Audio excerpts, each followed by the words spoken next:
반갑습니다. 너라TV를 시청하고 계시는 애국 국민 여러분, 또 나라와 민족을 위해 깨어 기도하고 계시는 애국 성도 여러분, 지금부터 전광훈 목사님의 옥중서신을 여러분들에게 전해드리도록 하겠습니다. 존경하는 국민 여러분, 오늘은 진짜 기독교인과 가짜 기독교인에 대해 말씀드리겠습니다.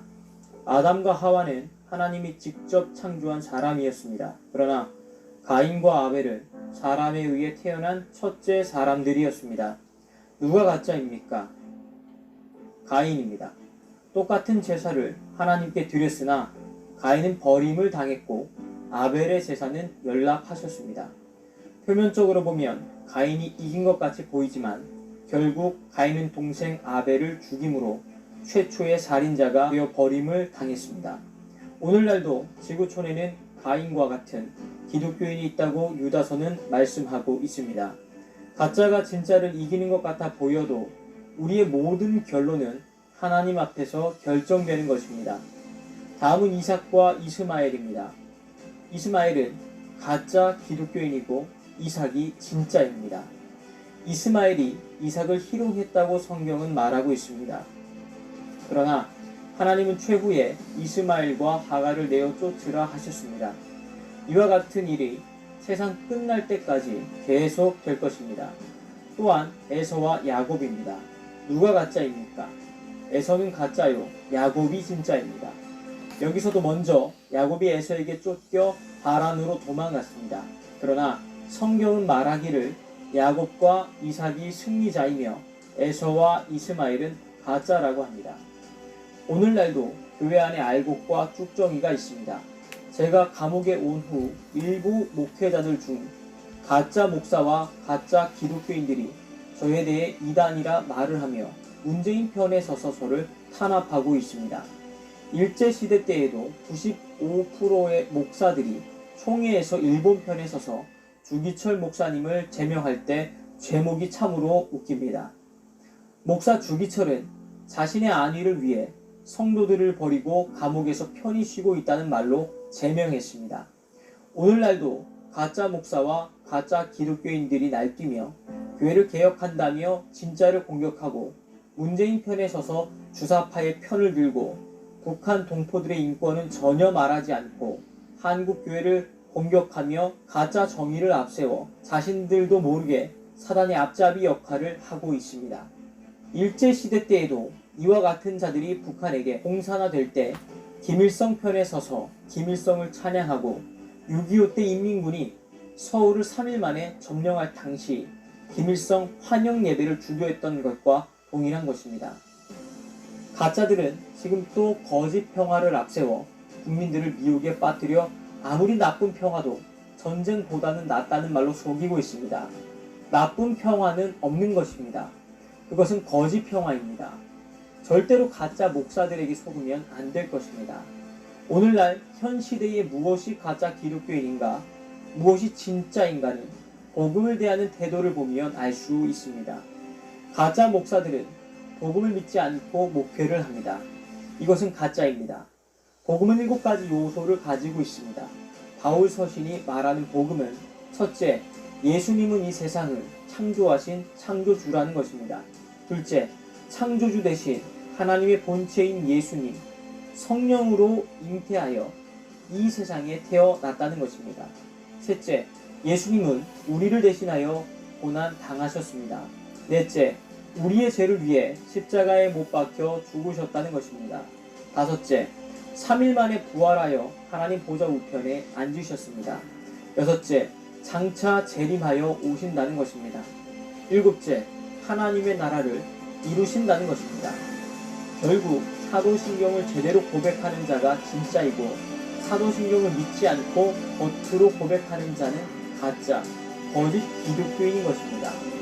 유다서에 말하는 대로 그들은 가인의 길을 쫓는 자이며 불의의 삭슬 위에 목회하는 발람의 길을 가는 자들입니다. 이와 같은 잣대로 오늘을 보십시오. 바로 보일 것입니다. 그런 가짜 교회를 다니는 분들은 더 이상 속지 말고 나와야 합니다. 진짜는 절대로 문재인의 주사파에 동조하지 않습니다.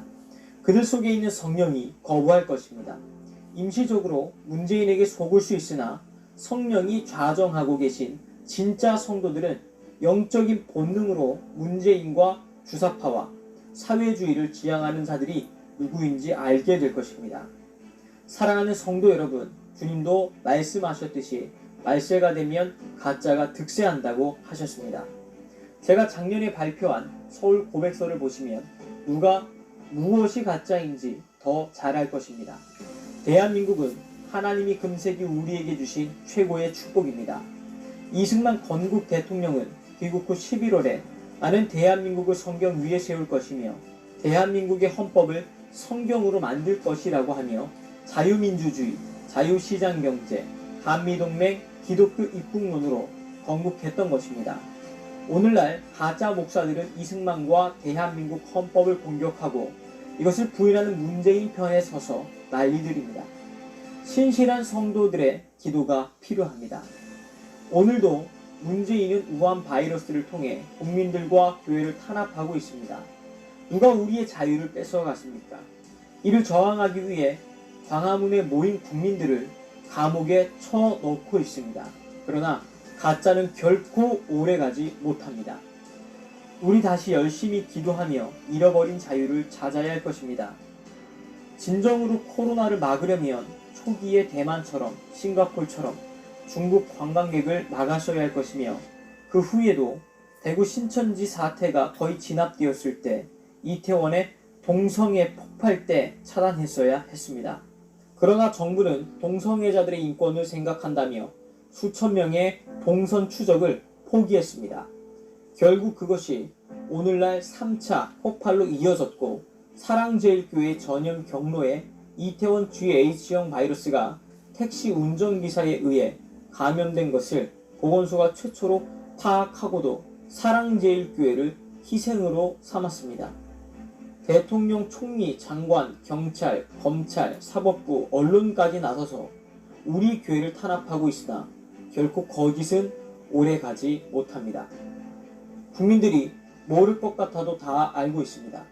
로마 시대 때에도 네로가 로마 방화 사건을 기독교에 뒤집어 씌웠고 관동 대지진 때에도 외놈들이 조선인들에게 뒤집어 씌웠지만 다 밝혀졌듯이 거짓은 결코 오래가지 못합니다. 지금 이 순간에도 국민들을 속이고 인류의 정치학 이론에도 없는 남북한 연방을 꿈꾸며 움직이고 있는 것 같습니다. 서로가 체제가 다른 상태로 연방이 불가능하다는 것이 인류의 교훈이고 현실입니다. 심지어 미국같이 남북이 다 기독교를 공유하고 있음에도 결국 남북 전쟁을 통해 미국이 하나 되었다면 지금 남한과 북한은 서로 다른 체제에서 연방은 절대 불가능할 수밖에 없다는 것입니다. 더 이상 거짓 평화를 앞세워 대한민국을 해체하는 것은 국민들이 좌시하지 않을 것입니다. 경기도 의사협회 이동욱 회장님의 말씀대로 8월 15일에 확진자가 일어났다면 그것은 일주일 전에 감염된 것으로 봐야 하며 8월 15일에 감염이 되었다면 최소 20일 이후에 확진자가 나타나야 한다는 것입니다. 최종적으로 볼 때 문재인 정부가 사기극을 펼치고 있다고 볼 수 있습니다. 지금 또 코로나로 추석을 통제하고 국민들의 입을 막고 있습니다. 추석 민심을 근본적으로 차지하겠다는 것이지요. 그럼 지금 한국에 확진자가 50명 이하로 내려간 것은 누구의 공로입니까? 문재인의 공로입니까? 우리 국민들의 뛰어난 역량인 것입니다. 반드시 문재인 정부는 역사의 진실 앞에서 심판을 받을 것이며 여기에 동조하는 전략기관들 또한 반드시 심판을 받을 것입니다. 특히 교회와 사회주의는 공존할 수 없습니다. 이제 우리가 1년간 더 잘 막아내면 승리할 것입니다. 문재인과 주사파 일당이 더 이상 장난을 치지 못하도록 잘 지켜내야 할 것입니다. 북한의 기업과 개인이 한국의 대기업 주식과 부동산을 살 수 있게 하겠다는 사기 행위를 저지해야 할 것입니다. 북한이 한국의 주식 부동산 살 돈이 있을까요? 결국 뒤로는 우리 돈을 북한에 갖다 주고 삼성을 비롯한 대기업을 북한이 가지도록 한다는 것밖에 더 있겠습니까? 또 반미 운동으로 선동을 하겠지요. 그러나 이번에 미국의 원천 기술로 만들어진 것은 중국에 팔 수 없다는 조치대로 대한민국은 한미동맹이 절대적인 것입니다. 미국의 폼페이오가 한국에 온다고 하니 동맹 강화 회담을 한다고 하는데 한미동맹이 무너지지 않았으면 왜 한미동맹 강화 회담이 필요하겠습니까? 그동안 국민을 속인 것이 탄로난 것입니다. 아마 모름지기 미국의 일방 통보일 것입니다. 그래도 중국 편에 설 것인가 하는 최후 통첩으로 보입니다. 이에는 청와대 특보인 문정인이가 이제 미국 없이 살 준비를 해야 한다. 미군 철수도 생각해야 한다는 등의 말에 대해 국민들에게 사과해야 할 것입니다. 도대체가 문재인 정부가 한 일이 무엇이 있습니까? 북한에게 빠져 김정은의 하수인을 하다가 4년이라는 시간이 다 지나갔습니다. 한국 경제는 코로나 바이러스가 오기 전에 이미 작년에 거덜났었고 오히려 코로나를 핑계로 문재인이 국민들을 계속 죽이고 있을 뿐입니다. 존경하는 국민 여러분, 저는 감옥에 있어도 괜찮습니다. 대한민국과 헌법이 지켜주고 있습니다. 주사파들이 빨리 정신을 차리고 바로 선다면 순교를 할지라도 감사할 뿐입니다. 거짓 언론, 거짓 정부에 속지 맙시다. 추석 때 거짓 언론에 속지 마시고 기도하고 성경 읽는 기회가 되기를 바랍니다. 서울구치소에서 전광훈 목사 올림. 이상 전광훈 목사님의 옥중서신을 여기서 마치도록 하겠습니다. 시청해 주셔서 대단히 감사합니다.